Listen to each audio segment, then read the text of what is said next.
В озвученном послании главы Чувашии Олега Николаева имеется конкретный план того, что необходимо сделать в течение всего года.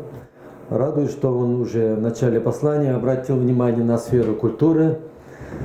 Последние годы, благодаря финансовой поддержке правительства республики, мы провели в театре ремонтные работы по содержанию и сохранению объектов культурного наследия. Радует, что на строительство и ремонт сельских районных домов культуры запланирован большой объем финансовых средств, и театр будут чаще выезжать, охватывать больше населенных пунктов Чувашской республики и показывать высокохудожественные спектакли на хороших бытовых условиях.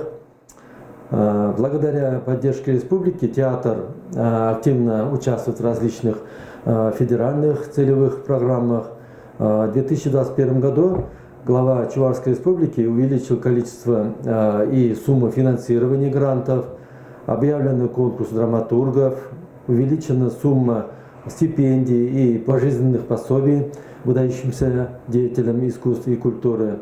В год выдающихся земляков Чувашский драматический театр проведет театральный фестиваль спектаклей по произведениям наших выдающихся земляков. Этим мы внесем дань уважения, кто так много сделал для развития культуры Чувашской республики.